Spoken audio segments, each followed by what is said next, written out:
First off, though, just welcome everybody. Our names are Brandon Letzinger and Claire Atwell, and we are the co-administrators for Regenerate Cascadia, and kind of at least stepping forward initially to help facilitate these regional Cascadia organizing calls. Thank you for joining us for the first regional organizing call as part of the Birthing Bioregional Learning Center's Learning Journey in the Design School for Regenerating Earth. This is the first learning journey dedicated to the theory and practice of birthing bioregional learning centers, living tapestries of education that help people become part of the creative expression of life-serving life in their place. This is a space for everyone within the bioregion to come together with others to start to create a shared identity across watersheds, have learning exchanges, and support each other in the beginning of to organize locally. For Regenerate Cascadia, we are also looking for people who would like to help us design a core process that can be undertaken in landscapes to help sense make and prepare for growing different hubs and learning centers in every watershed. This series of meetings will support the Birthing BLC Learning Journey in the Design School and will be held every other Thursday at 9:30 a.m. in the off weeks. There's also been a call for and an ask for us to organize a session that will be not during business hours. And so if that works better for you, we'd love if you'd like to just let us know. And I think Nicole will be organizing that, and I'll have follow-up around that. At this point, hopefully everybody should have received an email from Claire and I with more specific links for how to be involved. Anyone can reach us anytime by email or by joining. We do have a Regenerate Cascadia Telegram group. It's t.me/RegenCascadia. You can also connect with us on the Design School platform, as well as with others, or in the Bioregional Learning Center online group that we've started to create on our own website. We've also created a Google Drive folder, and there is a contact sheet there so that everybody can see and connect with each other in the interim. Our goal is to kind of remove ourselves as bottlenecks as part of this process. It sounds like, I think, that we will also be starting a cohort email listserv for anybody who would like to opt into that. It'll be an opt-in. You're not going to automatically be added to it, but it's really there as a resource. And if anybody else would like to create other ways of connecting that works for them, please just let us know, and we would love to support that. If you're not familiar with it, Regenerate Cascadia is a social movement and capacity building organization developing a vision and framework to help connect people together within the Cascadia bioregion. Our goal really is to grow capacity cohesively across the scales of landscapes, ecoregions, and bioregions, something that currently does not exist locally or globally, and really start to build this in as part of a multi-generational strategy for the long-term health of our bioregion. This project started when Claire and I met each other last year. We met during the Salmon Nation Edge Prize. And yeah, and then helped facilitate a month-long bioregional activation tour last year, where we met with more than 1,000 people in 14 different communities and really asked each person, how do we regenerate an entire bioregion? Since then, we have been meeting and asking and coming together to really just ask, how can we support regenerative work happening throughout our bioregion? How do we see people get the support they need? How do we see people connected in the work that they're doing? How do we visualize this work to each other so that we can share learning across landscapes? And then really so that we can get that paradigm shift where people are supported in the work that they're doing and that the world needs, and not just needing to volunteer it. So with that, Claire, I'll turn it over to you. Thanks, Brandon. It's always good to hear a rundown of where we've come from. Yeah, so our main purpose with these calls will be to provide space where we can come together to sense make and to get active locally and share updates with each other about the work we're doing in the landscapes as part of this larger 6-month learning journey, and really sort of emphasizing that it's creating a container for us to work within, which is really helpful. So how do we hold these processes with scarce resources? Most of us are pretty busy and pretty strapped out and overwhelmed, and kind of, you know, sometimes if people are thinking about taking on additional things, that can feel overwhelming.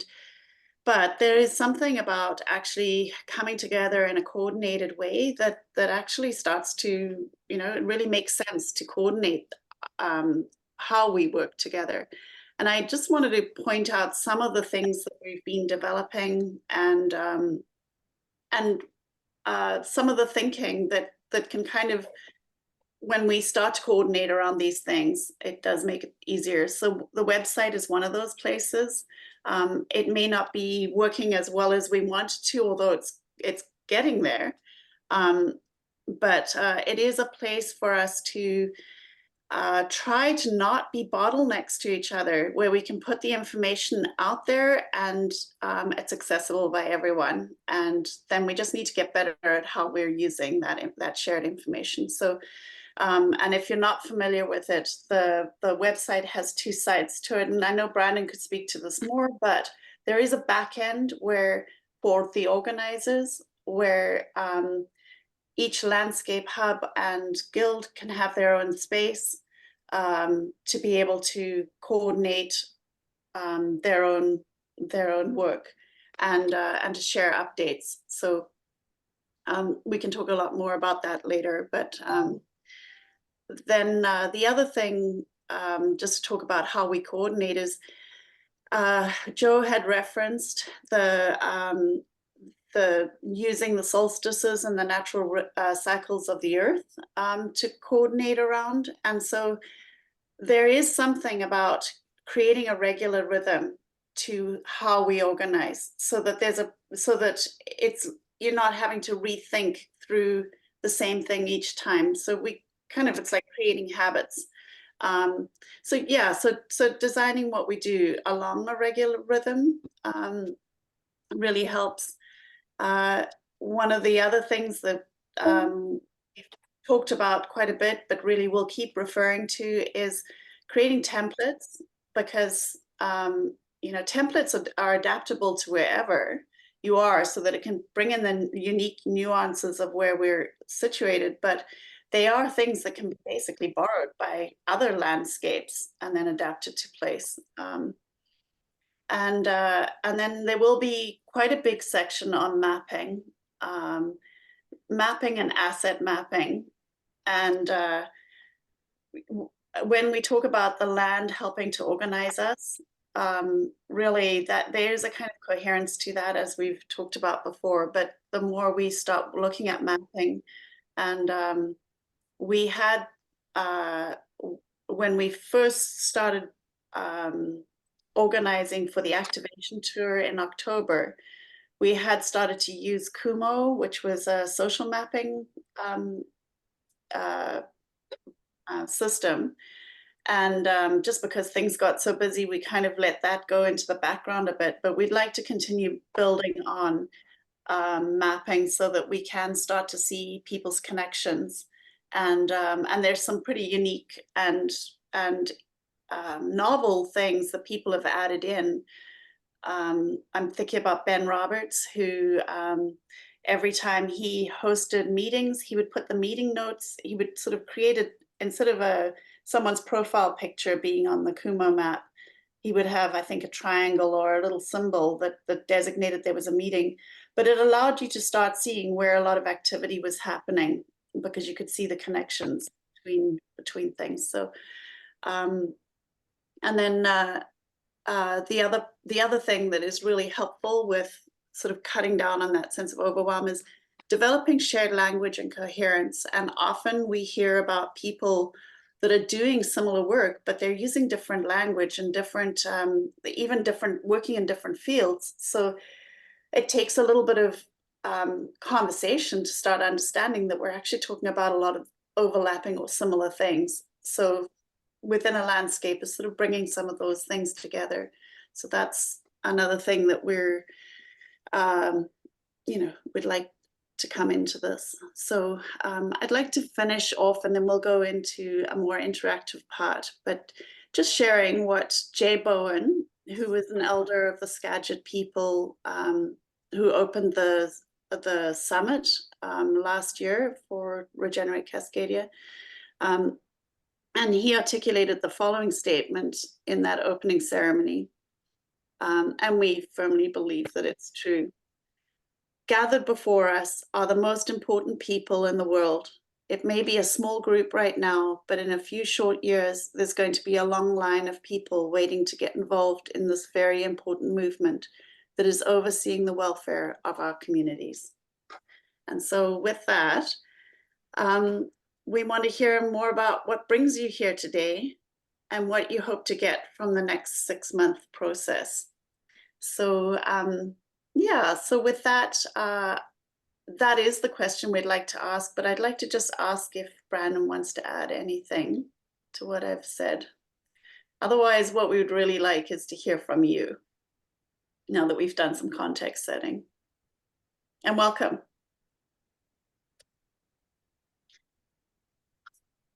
Yeah, so I can put that question into the chat.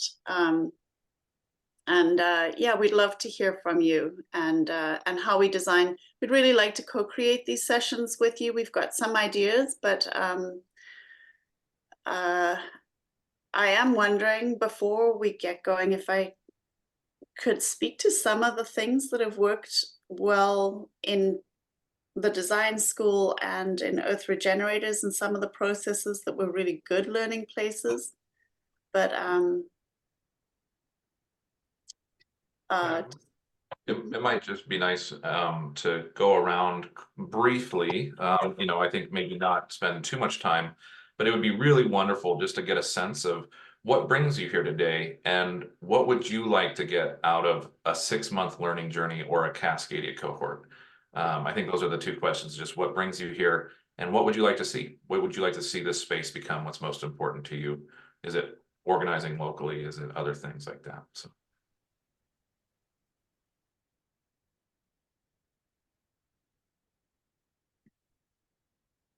Good morning. I'll start. I'll pick up that feather, Claire, and move with it. This is Shonda with Earth Mother Network.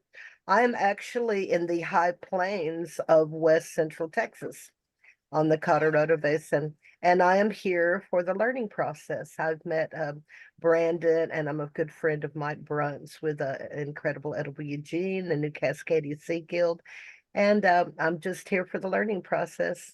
Thank you. Great, thank you. Pat, I saw you put your hand. And what I'd love to ask is maybe if you, do people know where the hand raising function is? Because that then puts you, it kind of shows us who's in order for where. That's great. But Pat, go ahead. Yeah, hi, good morning. I'm down in Marin County, California, and I've joined your meeting this morning because we just organized Marin Sonoma counties. We have a small hub for birthing our learning centers, and my understanding from knowing David Haskell and knowing that you've been together for a while. So I wanted to see, I assume that you're further down the road as a region, as an established region. So I just wanted to see what it's like to be more established. So that's why I'm tuning in. Wonderful. Thank you, Pat. And also just as a note that we're just making it up like everybody else. So, but it's great. On to you, Andre. Awesome. Thank you, everybody. Yeah, I've been kind of peripherally following the Cascadia bioregion on Facebook and things and found out about the learning journey kind of last minute. So I caught up on the webinars from last week and I'm here. I live in Portland and I've been doing a lot of environmental activism and engagement, and I have seen some burgeoning coalition groups start to come together around regenerative work, but I'd really like to see more of that and have a lot of passion about developing communication between those groups. And so it seems like the bioregional learning centers are ideal ways to do that. And so I'm very curious about how to do that in the future. Great. Wonderful, thanks. Mike. Hello, yes, lovely to be here as always. We're in the middle of a sort of coming together of the Cascadia Seed Guild and another group called the Agrarian Sharing Network, and that's centered around seeds from my perspective. So that's going really well, and I'm here because I want more seeds. That's it. Thank you. Great. So I am pulled in by a love-hate relationship with complexity. Um, and that, I think it's a challenge of these times that we learn how to navigate that. And so it's intriguing to me that the courage of us all to take that on and to have the big vision and the focused vision and the intention for making things happen. And you just kind of have to ride the wave. Thank you. Well, Christoph. Yeah, hi everyone. I'm coming to you from Coast Salish Sea, Puget Sound region, Seattle, and this is my first meeting with all of you all. And I've heard of the Cascadia bioregion, but this is my first introduction to this, so I'm really just really curious to get involved and learn about this over the next 6 months, and see how some of the work that I'm doing with a larger organization may overlap with the work of this group. A little bit about me: I'm a sustainable urban planner and circular economy advocate, and my passion for environmental justice and social justice has led me to work with a number of community-based organizations and municipal partners and academic researchers here in the Puget Sound region. And we're all working towards advancing the just transition towards a more regenerative and circular economy in the Puget Sound, but more largely the Cascadia bioregion as well. So as a co-founder of that Circular Pacific Northwest group, we've been co-developing a vision for a just transition towards a regional regenerative circular economy. And that's being supported by a number of municipal partners and different organizations. So I'm curious to learn about this group and get involved and see how the work that you're all doing will overlap with the work we're already doing. And we've used some of those other tools as well. Kumu's great. We have a whole high-low page up that has a lot of similar mapping, and I'm happy to share some of that with you as well. That's great. And then, Christoph, are you a member of the high-low group then, the circular economy? Yeah, I'm one of the moderators and members of the Circular Pacific Northwest high-low group.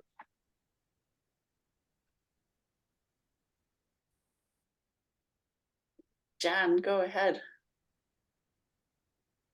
Yes, I'm right now in Victoria next to the Salish Sea, and have been part of helping to organize in this community a bit, but my other foot is that I'll be returning back to is in the Kootenai River, Columbia region, Nelson, British Columbia. And I've been part of Regenerate Cascadia since it's the activation tour, and part of Earth Regenerators, and working with Joe Brewer's material for quite a long while, and have been involved in bioregionalism and governance and commons and public engagement and how do we make a better future work for a long time.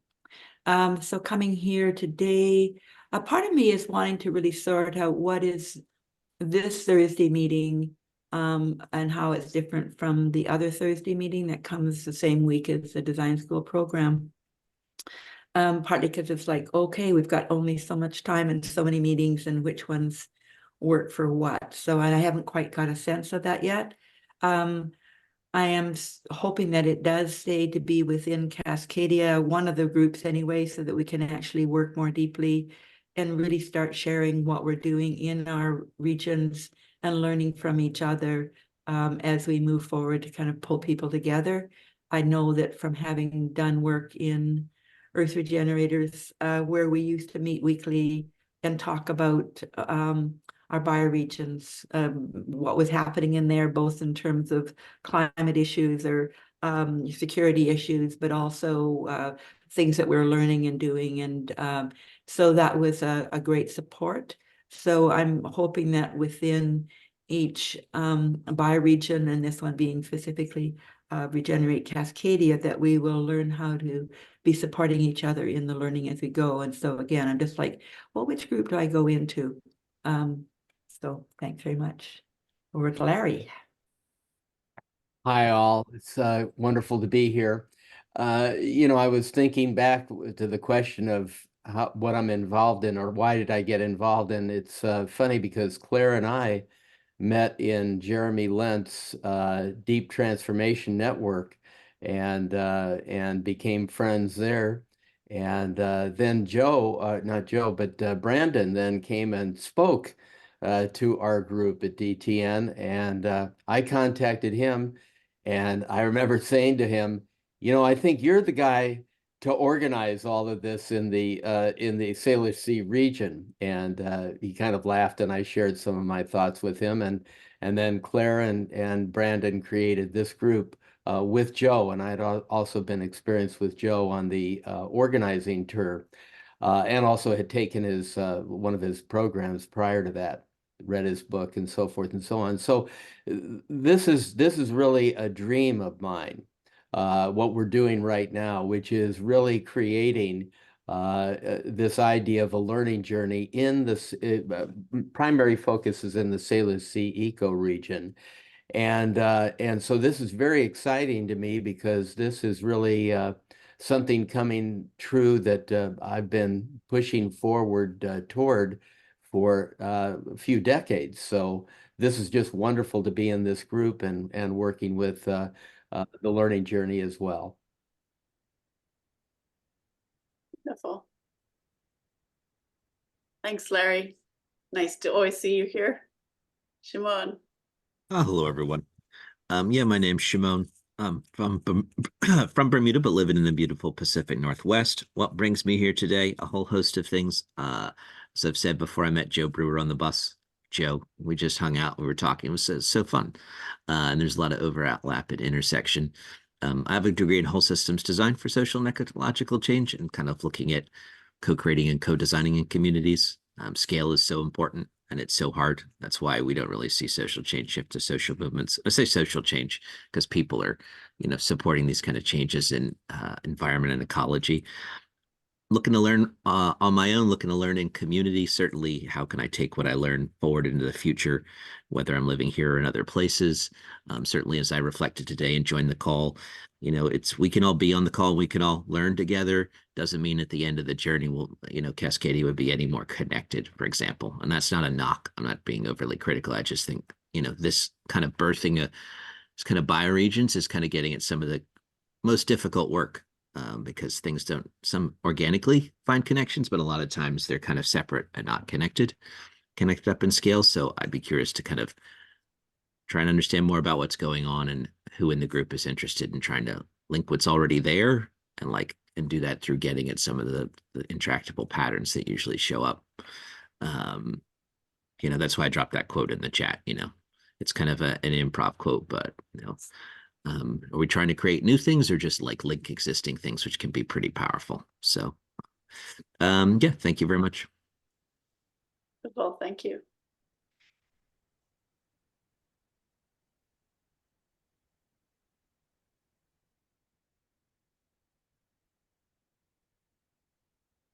Frank, I think you're up next.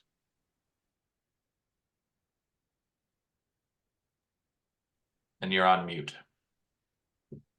There we go. There you Hello, go. everyone. I'm Frank Sanborn. I'm a regenerative responder. I have been doing disaster stuff for about a decade, and I have a technology background. And what I've been working on is providing opportunities for people to connect within our bioregion and learn different skills. I host a monthly fossil fuel group camping infrastructure class at Edmund's Makerspace. Everyone's welcome, where we can develop some of the tools physical tools that we need to relearn how to make and invent new stuff. I'm also work with out on the Skycomish with Railroad Camp, where we do quarterly weekend camping, group camping experiences where we're regenerating 100 acres, where we have the honor to steward that land and learn about it on the Skycomish. And I'm here just to interface with people and to continue on this journey. I've known Joe for a very long time, and I'm here just trying to do good work in the world. That's wonderful. Frank, that's not the same land regeneration camps with that Paul Chergino's organizing? Yeah, so I'm working with Paul on that, and have been with him for a couple of years now. I'm also a fellow edge walker with you guys, although you guys didn't see me much, just with family stuff. And yeah, so yeah, that's working with Paul. I've been working on the plant inventories and kind of more on the physical infrastructure. I'm also a board member of Burners Without Borders Washington. We're a disaster response organization supporting Washington State. I have an extensive background in community resiliency, individual resiliency, family resiliency, trauma reintegration, and kind of like what happens to communities after disasters. I've worked with many communities after starting in Hurricane Sandy, working kind of all the way out here to Paradise, California. And I worked with John Liu and setting up the ecosystem restoration camp in Paradise, California after the fires. Was part of the California inaugural ecosystem restoration camping stuff as well. So I'm just kind of here, collector of experiences and stories, and trying to kind of piece together how we emerge as the bioregion, kind of changes shape over the next few years. Wonderful. Thank you. Thank you. So Beans. Hello, I'm Beans. I'm up north in California, as I said earlier. I am here because I come from the world of crypto and regenerative finance and refi. And as Claire mentioned earlier, everyone calls these kind of this regeneration effort different things. And I come from the angle of calling it solar punk, because that's what I'm trying to push for, where we're consciously using technology where appropriate, but also the old school regenerative techniques, and then adding on top where appropriate, right? And building communities and circular economies and stuff like that. So what I've noticed on my end is that everybody that's kind of in the solar punk space seems to be mainly just fundraising online, which drives me nuts because I want to see physical work on the ground, right? Because it starts with physical work on the ground. So I'm here to learn the physical work on the ground, put it together, hopefully kind of make the Bioregional Learning Center sounds amazing, and then maybe integrating a little of the solar punk aspect to that and figuring out how to do that, because pretty soon I'm moving to the Chihuahuan Desert in New Mexico. So I'm trying to sort of learn all of this, so when I get there and have, I have a big blank piece of dirt to work on, and then start regenerating that, and maybe, what I can take from learning in the area that I am now and hopefully participating with all of you guys in real life, I could then move to, New Mexico and go from the abundance of nature that I live in now to, well, the desert abundance of nature, which is slightly different, but which I think as humans, we can better improve that, versus I feel like, honestly, I feel in the mountains, all I do is cut down trees and destroy nature, no matter how much I try, which is weird to say. But anyway, that's it. I'm here just to learn and hopefully, yeah, kind of bring real life regeneration stuff and all of this kind of information and organizing offline back to these online people that seem to disconnect the online world from the offline world. Yeah, we're very into the on the ground work and recognize the value of the online to connect, but it needs to happen on the ground. Yeah, Bodhi. Hi everyone. I feel really honored to be in your presence. I was recommended to join into this chat by a few friends, so here I am.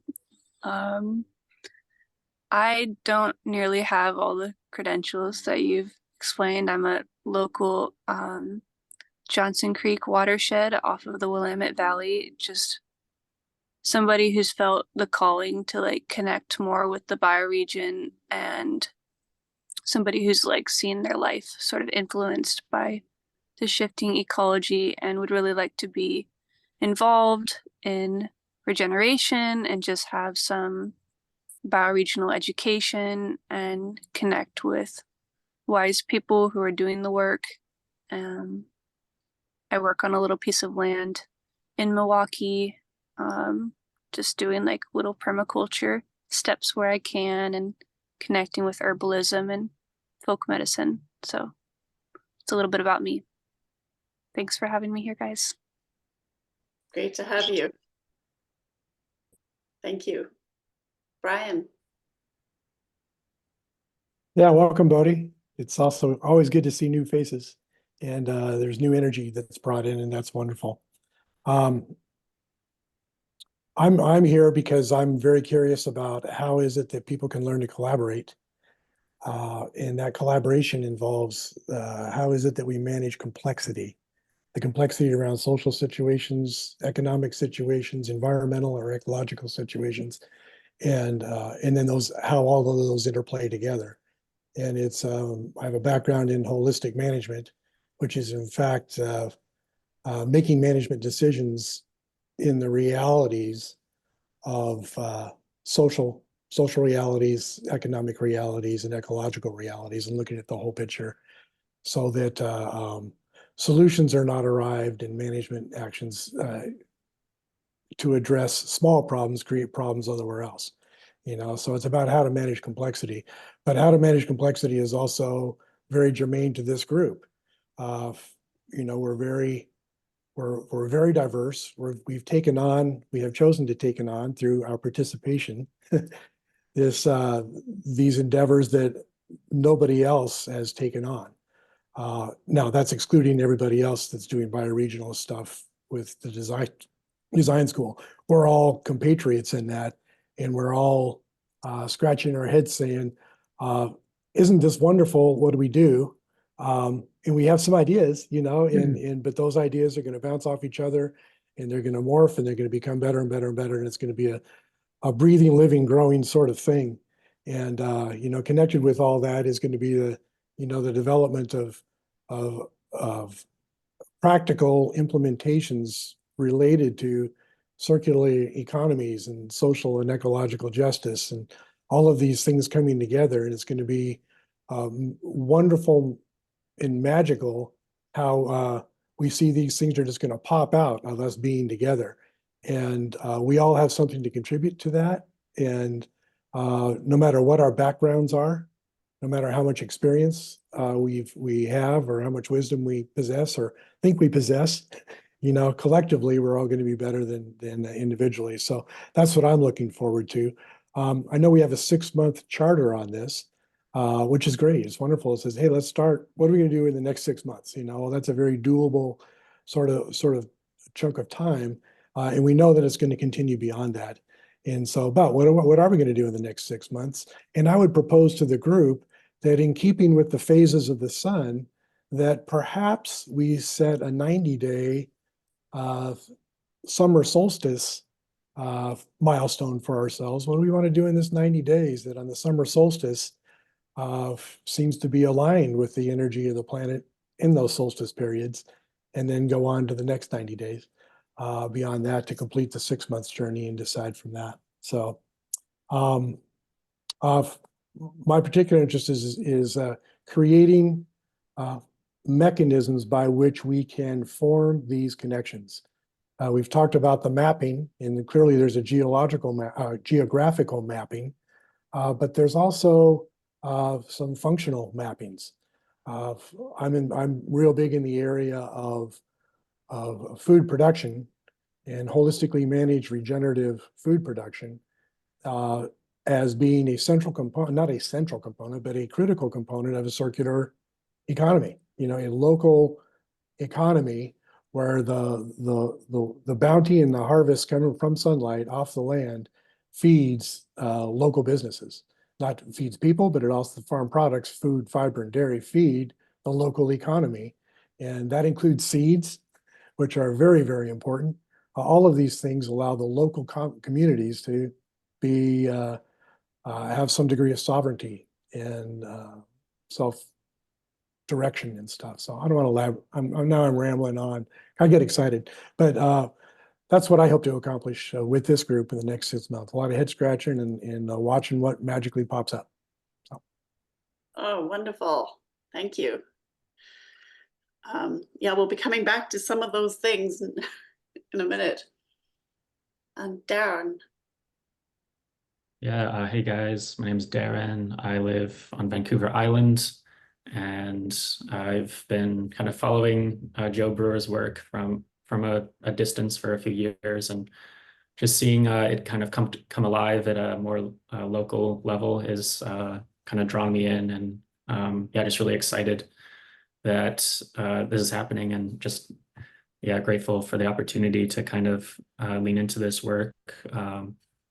And my background is in technology, and I worked in government financial software before I left and kind of went into Web3 decentralized technologies, and I worked in like community currencies and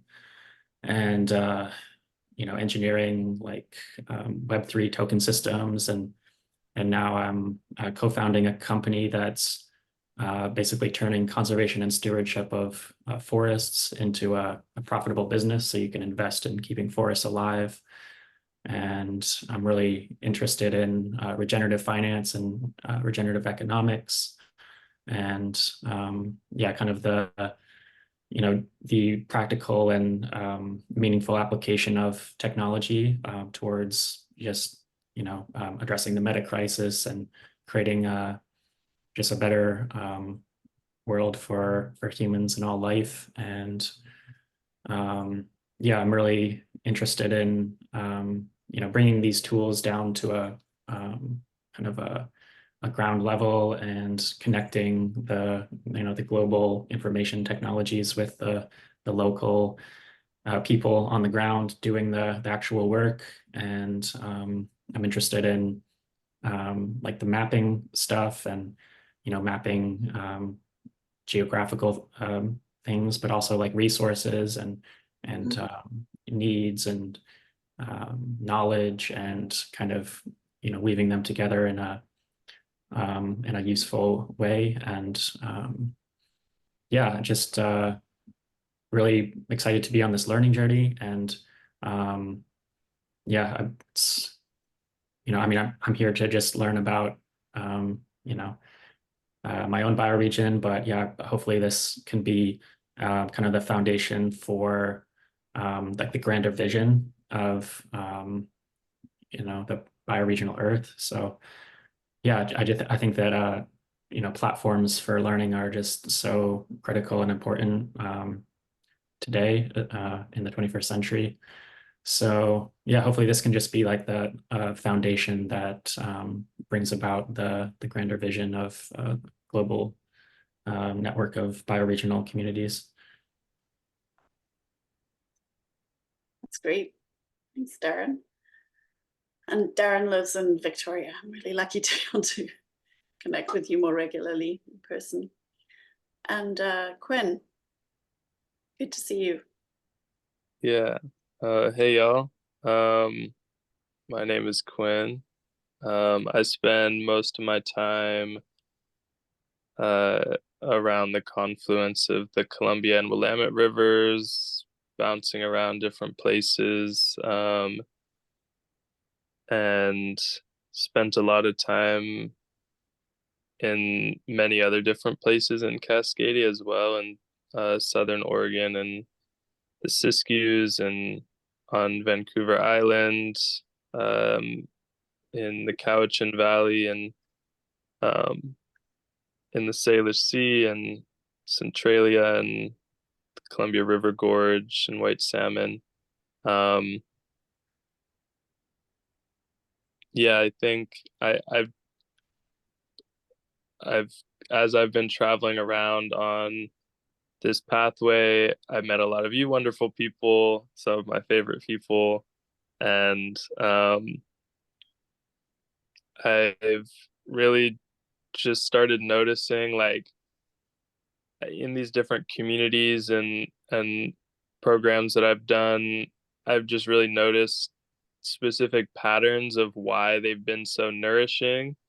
And that's just got my mind thinking around, like, what could a, a bioregional learning network look like, and a network that would really support people's needs, uh, and the needs of our bio and the planet. I'm really interested in uh, supporting pathways for young people, especially, um, and found these groups, Regenerate Cascadia and kind of our local group, organizing around this stuff, with Bodhi, and Megan will also be here in this learning journey at some point, and Paule as well will be here, Kirsten, and a couple other new folks in the area.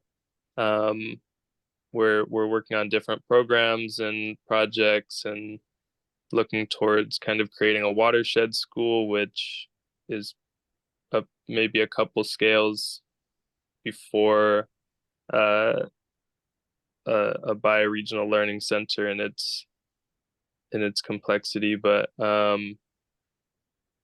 yeah, I don't know, there's enough more to say later, but that's me. That's wonderful. Well, I would love to say that it's just amazing to hear the diversity of people's backgrounds and what people are bringing, but also what you're looking for, and just how incredibly rich it.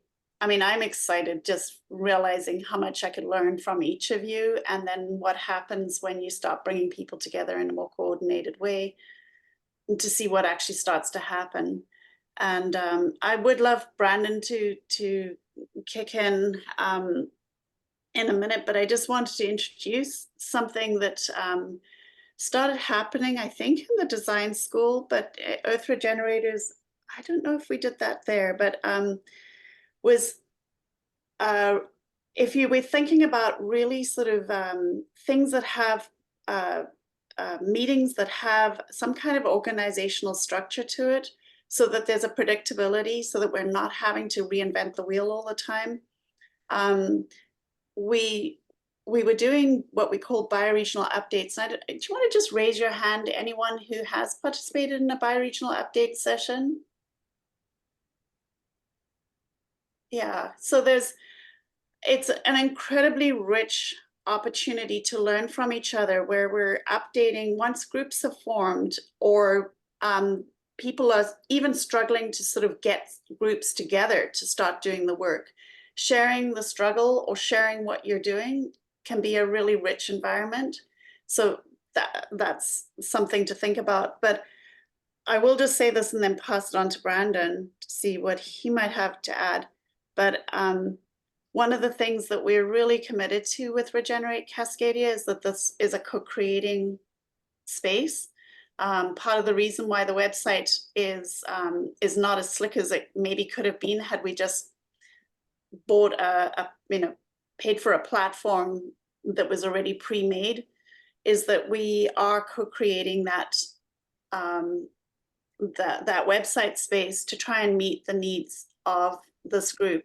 And we know that at some point a lot of that could be upgraded a lot, but we wanted to get the imaginative creativity and what was actually happening, and integrating that into this as a tool. It's meant to be an information commons and a way of being able to share data and share what we're doing in the moment. So yeah, so really wanting to invite, we don't have the answers. There may be things that are frustrating you about this, and are there ways that you can help us make it a lot better? So really a big invitation to say, we want your ideas, we want your feedback, and everything from how we're running these meetings to ideas for what we could be putting on. So yeah, Brandon, I'd love to hand to you, and then. Yeah, I might even just, so really wonderful introductions. And I think what's really nice is, so we've got probably, this is a really nice mix of both new people and familiar, some people who have been part of this process and some people who've been part of the design school, but not Cascadia. And so I think this is going to be a great opportunity as we move forward to really help build some coherence, shared language, shared goals, and then actually get started in just really weaving and supporting regenerative work. I would actually love to think about this also as an opportunity for us to really focus on maybe some in-person meetings, getting off of Zoom. The wonderful thing about place-based organizing is we can actually do it in place. So that means you can meet for a cup of coffee, or you can have an actual campfire. And I might just like to explore real quick if there aren't people who might like to lead that process, or if there's already a process happening in your landscape, maybe you could share a little bit about it. But it doesn't even have to be like a defined thing. But as we move forward in the next few months or the 6 months, is there anybody here who would be interested or willing to help coordinate a process, whether it's a cup of coffee, whether it's a potluck, who knows what, but just, if someone's interested. It seemed like we had a good cluster of people in Seattle, in Portland, in Victoria, in Eugene, and I do know that we have people in like Spokane and other places. And so if I was just taking a poke, are there any people who might be interested in helping us follow up with a local in-person gathering? Quinn. Yeah, we have a few people here who have already been spending a lot of time together, and Andra is a new person who reached out in the area.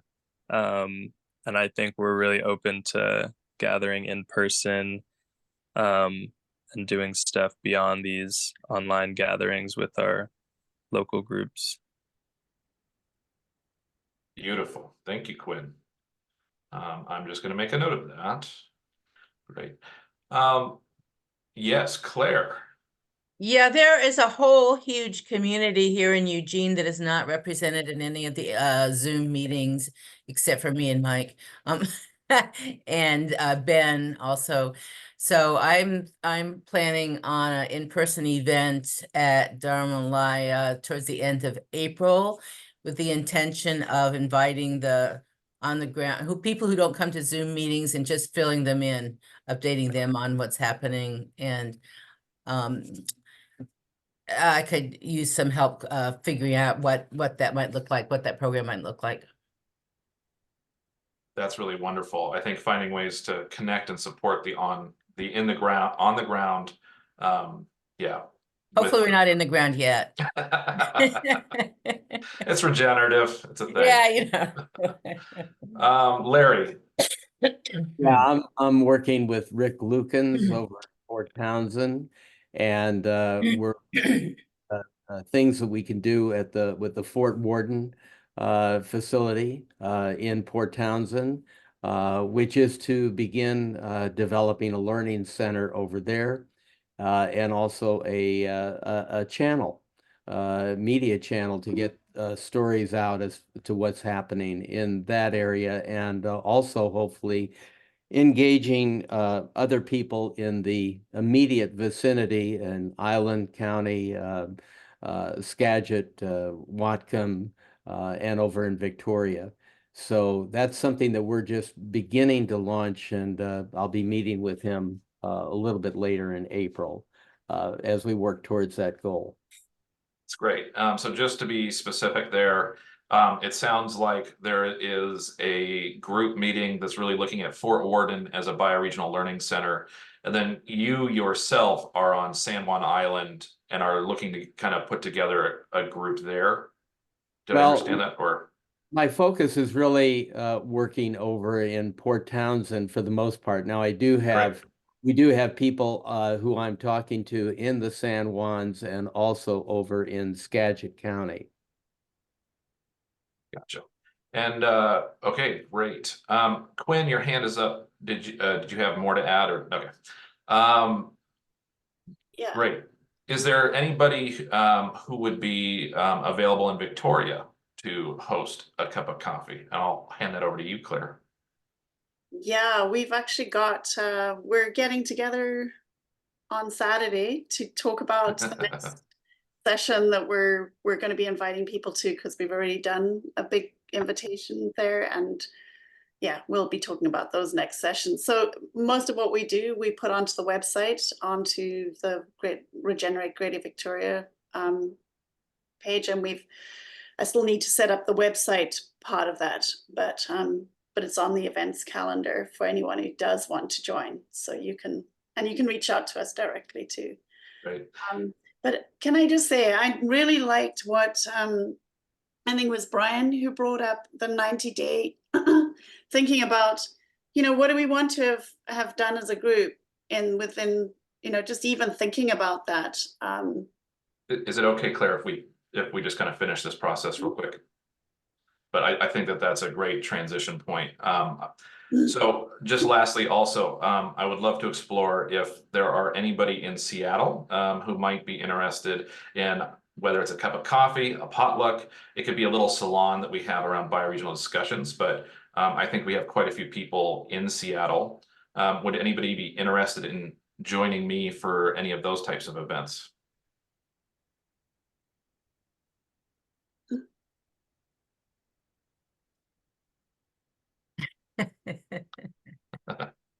Looks like it's just me, so. I was typing it in the chat, Brendan. I'm open to join in person. You can leave me hanging. It's cool. Sorry, I didn't want to. I'll just meet by myself. Don't I didn't want mind to take me. over the airwaves, but now I didn't want you to feel alone, brother. I'm reaching out. Yeah. Yes. No, I think Happy to meet with you and Christoph. Is that how you pronounce it, Christoph? Yeah. And something I would like to throw out too is, like, as Claire alluded to, I think something that would be really cool with these is, as we get these meetings going, it would be really nice to actually open up an invitation to people who aren't here on the Zoom. I think that's like one of the coolest things about these. The fact that we get to have a Cascadia, regional organizing, is we get to organize locally. And so don't feel like it's limited to just the people on this call. And we have a ton of people in Seattle who really want to get active and interested. I know that there's a ton of people in Portland and Eugene and other places that don't necessarily come here. So, but if we can stick it on a calendar and send an invite out and say, hey, we're grabbing a cup of coffee on this day, it's a really simple touch point. And the last thing is I did just want to kind of throw out to you, Brian, you're in Spokane. Do you have any interest in trying to get something started, whether it's just something informal or more formal for Spokane, or? Yes, I do. And, but I got to say that, I'm planning on relocating to Spokane. I'm not there right now. Oh, okay. So I currently live in Colorado, and, but part of that is, being able to have coffee with people that are on this journey. And I view the Western Washington Spokane area as Upper Columbia River. Columbia River could arguably be a bioregion by itself. I like the term that you use. These are soft boundaries, and they need to be by necessity, And so, yes, sometime in the future when I'm up there, and as we gain momentum, then yes, absolutely. Well, come up to Nelson and we'll have coffee there. Like that, Jan. We'll do that. And what's as great soon as is I get to Spokane, we'll do that. And we'll throw out a little call, because there are other people in Spokane and in the Upper Columbia area. So yeah, it'd be great even just to kind of help facilitate starting those connections. And then whenever you're there in person, you'll know some people to reach out to for coffee. And with that, Claire, I'll pop it back to you. And I'm sorry that I interrupted. You were just going into kind of the 90-day times and sense making. Yeah, I did wonder, and I haven't discussed this with you, but I was wondering about maybe doing some breakout rooms, like with 3 or so of us, and then just for 15 minutes so that we could kind of do a little bit of a round and then come back. Unless others have a better idea for what because we've got half an hour left. But it would be really fantastic to sort of think about what do the next 90 days look like? What would you like to get out of this? Having heard what everyone's raised. Yes, Shimon. We don't need to we don't need to do this now, Claire. My suggestion, I'm just offering it as, one way there's breakout rooms is they're fixed, and the other way is that you can move cross breakout rooms. So that might be hard to navigate in the short term, or people are not going to do this, but in the future, we could also look at having, breakout rooms per aspects of the region, and people could start wherever they wanted or move around to kind of be like, oh, I want to locate out of exactly where I am, or I want to look at, someone north or south versus, and I say that because on some level also sometimes don't you feel like you're, I don't know, people know open space technology. Sometimes you feel like you're sitting in a breakout room going, oh my gosh, 10 more minutes. And other times you're like, oh my gosh, this is awesome. So I think it allows some organic flexibility and fluidity if we have it that you can move around versus like you're just assigned a room. Yeah, now hang on, I'll tell you what I was thinking was just sort of, we've heard what people have been talking about, just a way to kind of like pick up on some of the energy. I will say, we didn't mention this, but we do have, it's been a long time coming. There's been a lot of stuff happening, but we've got an update session for Regenerate Cascadia where we'll share a lot more stuff. There's a ton of stuff that's been happening. We just kind of gave you a very high level version of it on the 18th of April, and then like an update, and then there's always time for conversation and discussion afterwards, but usually we spend about 40 minutes to an hour doing the update. We just haven't done it for a while. And then on the 21st, which is a Saturday, we've got a visioning session. So that's kind of an opportunity to take that information a lot further with the Regenerate Cascadia community, which, would be fantastic. Like, that's a really great opportunity to take some of these ideas a little bit more into sort of helping to coordinate it in a way that feels like there's coherence in that larger coordinating space. We will be using Miro boards and open space probably. So yeah, we've got Christoph. And Shimon, did you have anything to respond to that? No, other than when you were responding, I felt like it was a response, but it didn't seem like a response, meaning I'm just talking about, I guess the prime thing is I'm going to advocate for self-organizing and fluidity and flexibility because I think that's really valuable versus it being static. When I hear co-creation, that's another way to launch it. So, yeah. So, yeah. Okay. Great. Christoph. Yeah, I really appreciate the suggestion, Shimon, around the flexibility and self-organizing, right? There's a fundamental principle of complexity. I think that's a great suggestion. Another suggestion would be, on the other side of that, this is a more static model, but, maybe there may be natural groups that form around topic ideas as opposed to regions.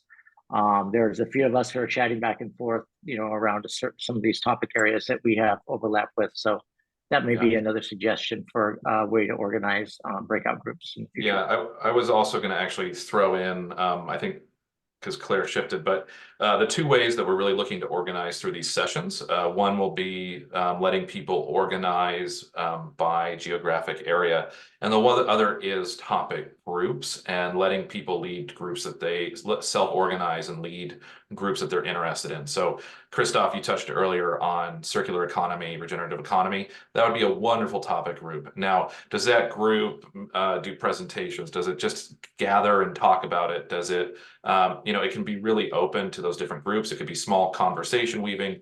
But again, the main thing is we just want to identify topics that people taking in this group and taking this course would be interested in and would like to learn more on. So I think since we're short on time today, we'll probably follow up more with that next session. But I just wanted to highlight that. And Sue, over to you.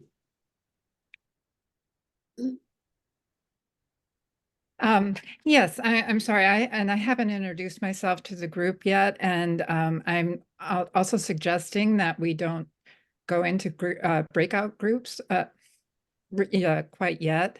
I'm really loving the energy of being together with all of you here, and I'm really excited about the diversity of ideas and experience that are in this group right now. And I feel really good energy with that. And I'd like to keep feeding on that. And to,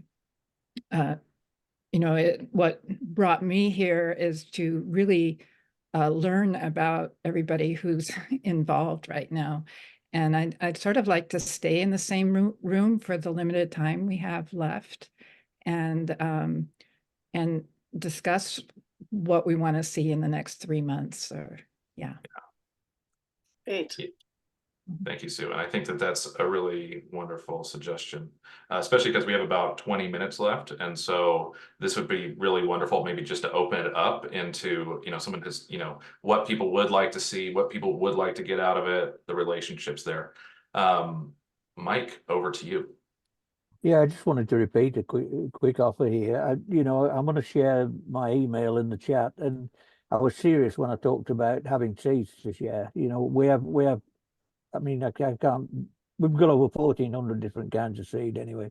So if anybody wants any and wants to try growing them, I'm just going to share my email in the chat, and please reach out. If you wish. Thank you. Brian, thanks for Mike. Thank you, Mike. I'm curious. One reason that I'm here is because I got to see the summit, the YouTube summits of the Cascadia tour. And that really clarified for me the power of us coming together as people, because that's what Joe and Penny and many of you who are participated in that tour of Cascadia did. And so I'm curious how many people have watched that summit, or at least the very first one where Joe introduces it, because it's a great introduction into the power of this, and kind of helped frame for me what it is and how we can do this. So, and if people haven't had a chance to see it, maybe some of the newcomers, then I just recommend it. That's all I want to say. Yeah, that was amazing. My turn. Yep. So one of the things that's swirling around my head is that I'm having boundary issues between what group am I sitting in right now. And we have the Learning Guild of the Regenerate Cascadia, and then this is a cohort, a landscape cohort for the Learning Journey. And I don't know if we need to make big boundaries between those in terms of what do we want to accomplish between now and the solstice. I kind of see the same agenda in my head anyway, and I'm looking forward to the next meeting at 11:30 where we can be concrete about that agenda. But does anybody have any clarity on that, or is it just can we just be mashed potatoes? Yeah, Claire, maybe you would like by giving an introduction to the Regenerate Cascadia Bioregional Learning Guild. What is it? What is this other group that we're drawing hard lines around? Good idea. So in the Regenerate Cascadia work, as Brandon mentioned, we're dividing it kind of between geolocated hubs and topical guilds.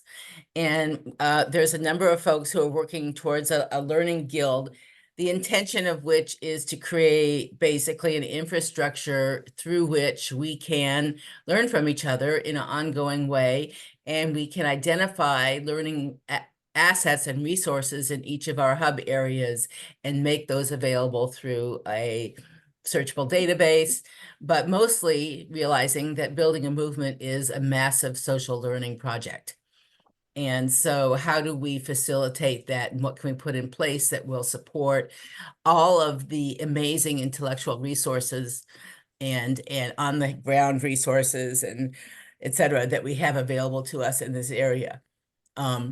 What I'm thinking of, what I want to try and organize, and I'm looking at you, Christoph, but is a series of webinars, content-based webinars for this movement. What is systems change from complexity science point of view? That's because I'm a geek on it, but we can make that be attractive to people who are in this world. And what is circular economy? What is needed to spark that in a hub? How do we identify the assets for community and movement building in a particular area? These are the kinds of programs that I would like the Learning Guild to work on making available to the movement. That is really wonderful. Thank you, Claire. Just to also say, yeah, so Regenerate Cascadia does also have working groups around topics. And so everybody here is invited to those. Go get more familiar, go get more involved. And then Claire, what you're talking about too actually touches on a really important thing of one of our hopes for this learning journey is actually to help us co-create a process that landscape hubs can go through. And each of these topic groups can play a really important role for helping make sure that that knowledge gets into the process. So what process does Portland go through? Does Seattle go through? Does Victoria, San Juan, Whidbey, to develop a story of place, to talk about how they're reaching out with First Nations, how they're creating regenerative systems of co-stewardship, how they're building a portfolio of regenerative projects, how they're identifying regenerative projects that are missing, starting to actually come together and think about landscape budgets for not just one project, but for every regenerative project in a watershed, and then visioning how we're weaving those together. So rather than coming with a static solution, we would actually like to maybe explore that over the next few months or the few months after that. So I was just going to throw that in there. And Claire, so I think everything you just touched on is hugely important. And with that, over to you, Sue.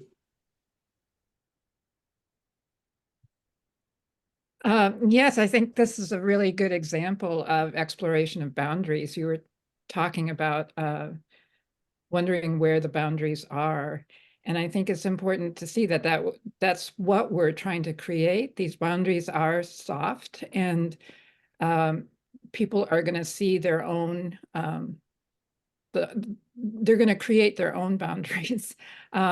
So all of these are part of the same thing.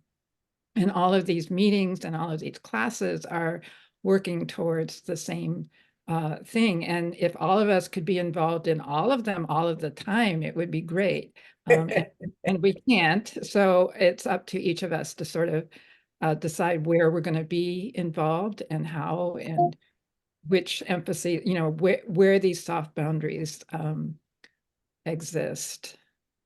I think. And I think just realizing that that's a question is probably really important for us all as we move forward, being able to define that.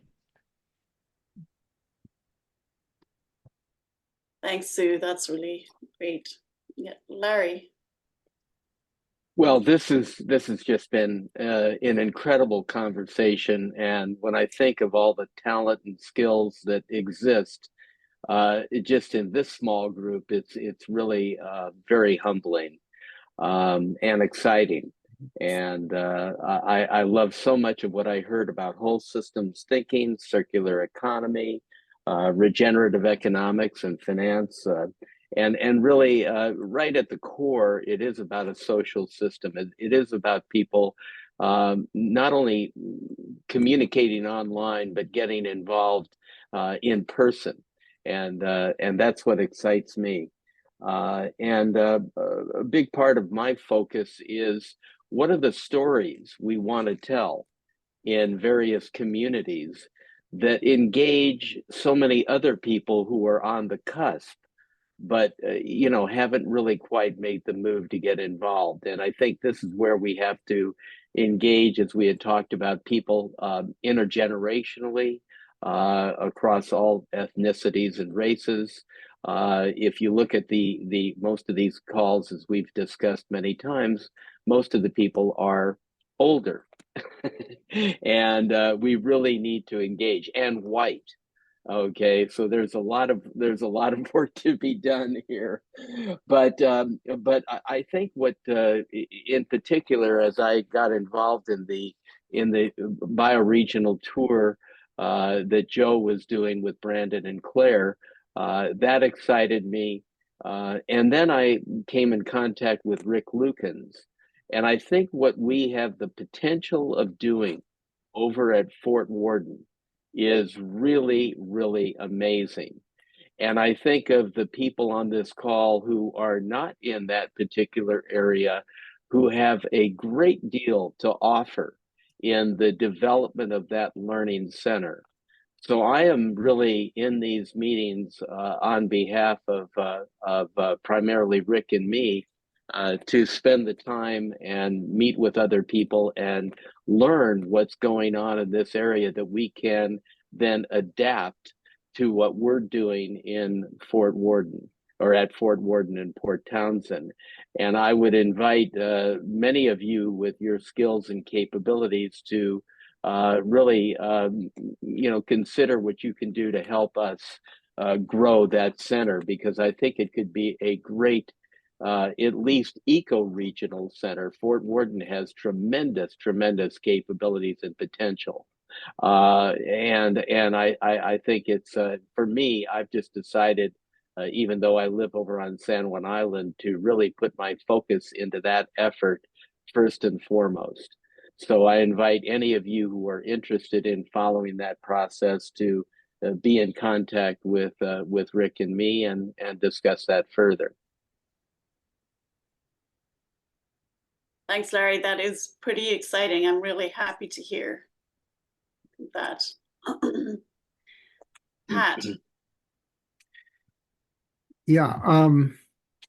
Well, this is kind of an eye-opener today for me. I didn't know what to expect from Cascadia, because my notion was that Cascadia, I hear Cascadia from Joe and as an established region, bioregion, and I'm seeing that some of the, we're kind of all on a sort of the ground floor of learning how to put together something. So this is really important. I was really struck by the topics that Claire brought up. I wish I could have them on a piece of paper. And hearing what Brian was saying, and I'm looking forward to meeting with Brandon for a cup of coffee or more when he comes down here. I guess what I'm seeing is that we've got to have some patience. I feel we need patience and confidence in keeping together, because this is going to take a long time. This is like a whole new way of being on the earth for us. So it's not, when I first got into what I would call the old climate action activities, it was all this kind of anxiety about quickly getting something done because we're falling apart. The atmosphere is just is going to take us down to destruction. We've got to stop the burning of fossil fuel, etc. There's this kind of running on fear maybe or something. But now the long view is really important, and it seems that what we're talking about here, I've read in Joe's book, the design pathway, and so I'm wondering, like, I see the importance of connecting with other bioregions, with other hubs, and on the off week, I'm going to try to connect somewhere on Thursdays, and on Tuesdays, I guess I'll be meeting with my own hub. Somehow we have to keep these cross bioregional hub connections going, because I see how important they are. So I just want to say I appreciate just being here today, and I don't know where I'll be next on the next off Thursday, but I appreciate what you're all doing. So thank you. Thank you, Pat. With that, I'll just jump in for a moment. I really loved what you were talking about, though, around patience and trust. And I really think that one of the most amazing things of what we're doing is building a movement based on relationships and individuals, and also trusting that even if we have differences of opinion, or approaches, that actually is a strength because we're all working towards the same goal.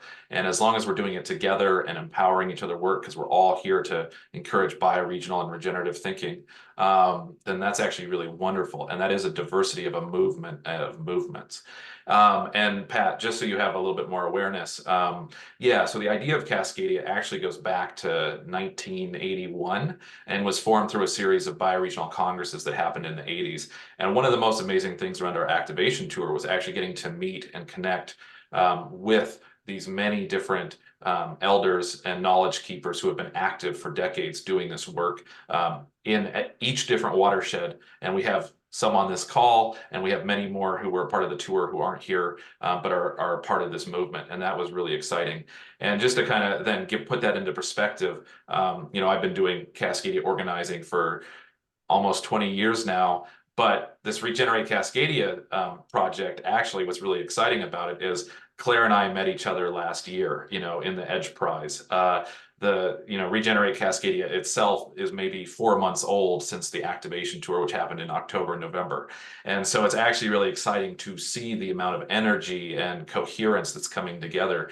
But what you touched on is creating that regional coherence so that we're not just doing that within Cascadia, within the watersheds, within the bioregions, ecoregions, watersheds, landscapes, but also then on a global scale, so that we are working together and encouraging and nourishing and learning and building templates that we're all learning from each other. And I think that that's really important too. And lastly, what I actually raised my hand to touch on too was I did just want to touch on some of the topics as well so far that have kind of been brought up are ideas of disaster resilience and using almost regeneration as a form of like Naomi Klein's shock doctrine but using it to actually create a regenerative future and vision rather than a capitalist dystopic one. There is a topic group that I think is going to be forming around actual bioregional learning centers and sites. And I wanted to say that in response to Larry, because Fort Worden, along with like the Whidbey Center and some others, are like amazing actual, like they're there and can be transformed into these amazing ecoregional, bioregional networks and nodes. And then also, though, helping start new learning sites within landscapes that are physical spaces. Frank was talking about stewarding it. I think Sue is also involved with a learning site in Southwest Washington. Kiala, who's not here, but is part of this, does the I'm gonna forget the name, Atlon, Eco Village, and there's a whole network, and there's more people that like actually want to have like steward physical locations, physical sites, and how do we weave those together as a network? I think that there's going to be a group forming around how do we co-design what a Regenerate Cascadia hub looks like? That's talking about this process of like what gets weighed into it. And then leaning into what Mike Brunt has been talking about, I think there'll also be a topic group that will be about regional seeds, guilds, and banks. And what's fun, and then the last one being that just got brought up today was the circular and regenerative economy. And what's fun is that these topic groups can either weave into existing groups if they would like to, like the bioregional learning group, or they could form their own thing, and each group could figure out how they want to meet. So it might be a conversation weaving where they do small group conversations. It could be creating webinars and presentations and educational resources. But that can also, like that self-organizing element, I think is really important, and leaving it open for people. So with that, I'm going to stop and turn it over to Claire. Wow. I was trying to take notes there. I'm going to have to go back on the recording. That was really good. Thanks, Brandon.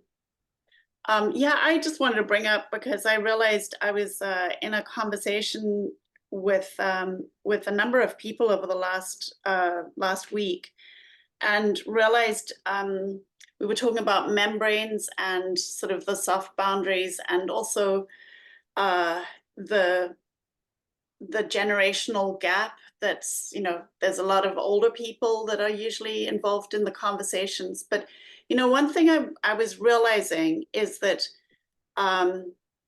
we are, so in the Victoria area, we've been talking about some of this work's been going on for quite a while in a reasonably organized way. And there are things that are coming together. And as soon as you can start actually pulling some of those pieces together, all of a sudden I was talking to an educator who was developing programs for youth and younger, so kindergarten kids, and then previously to older youth, and realized that it kind of required us to be talking about enough of the potential opportunities for those youth to get, like where those connections were. So it sort of was like a stage of development in the organizing on the ground that made the difference. Like I started to notice that shift. It needed to kind of get to that place. So anyway, I just wanted to bring that in, that, yeah, there's a reason why sort of we're the older ones who've been holding this for a long time. We're trying to bring that coherence, but once that coherence starts to come, it creates the opportunities for more entry points. I just want to make that comment. Quinn. And we're just about getting to time here, so I think this will be the last comment and then close out. Yeah, well, I actually have a suggestion for like closing, if we're ready for that. Sure. Okay. I was gonna suggest we don't have enough time to go around for everybody, but I was gonna suggest that people can either type in the chat or raise their hand and share, and people can leave if they need to right at 11, but to name something in your specific place that's changing, like a certain tree is doing something, or a certain animal is doing something new this time of year right after the equinox, something that's happening in your place that would be interesting for other people to know, to get a sense of what's going on.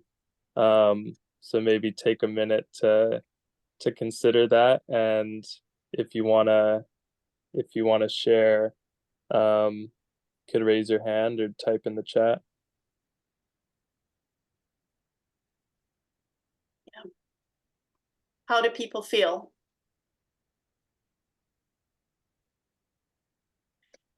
Maybe how do we make decisions? We've got like a minute left, so I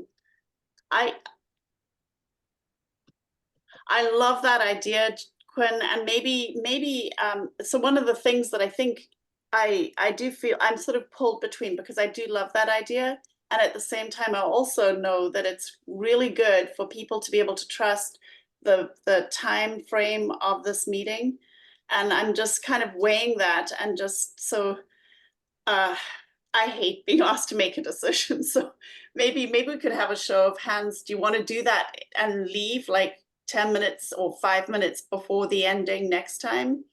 Or do you want to do that with the checkout now? Maybe raise your hand if we can just say goodbye, or maybe put something into the chat. What if we just put something into the chat? That's what people are already doing, Claire. A lot of people already started it, so maybe you're navigating a lot of different screens and stuff. Yeah, thank you. That's And I think we can leave space for a closing next time. I think is a really great. Yeah. I think it's a wonderful practice. This is a good thing to do, to focus on the non-human, and have time for it sometime. Yeah, absolutely love that. Yeah, and I think so. It is 11 o'clock, and this is a really wonderful, I think, first Cascadia regional organizing call. And this does just mean we get to sense make together and build this, and it's going to be really exciting to see how this evolves over the next 6 months. I think, yeah, please do feel free to throw things in the chat. Make sure to save your chat if you would like to, if you don't want to lose it. I'll save it, and then we will be emailing notes out to everybody with follow-up. We're doing our best to kind of put this all together as we can, but we're also busy and all the rest of it. So thank you so much for coming and attending, and I think this has been really wonderful as our first session and call. Yeah, and just to mention briefly that we do have those, I don't know, what do you call it, the Firefly or Autobot. Don't we have that on? as An well? AI summary. Yeah, and I will just also add, Jan did bring up that Jan hosts a cascaded campfire every Friday at 10 a.m. It's a really wonderful place if you just want to meet, come together, talk, drop in with each other. It's intentionally a space that does not have an agenda. It is not about action items and doing stuff, but actually more just how we're doing and getting to know each other a little bit better. So 10 a.m. Friday, you can find I shared the link in the chat, but you can also find it on the Regenerate Cascadia website. Thank you, everyone.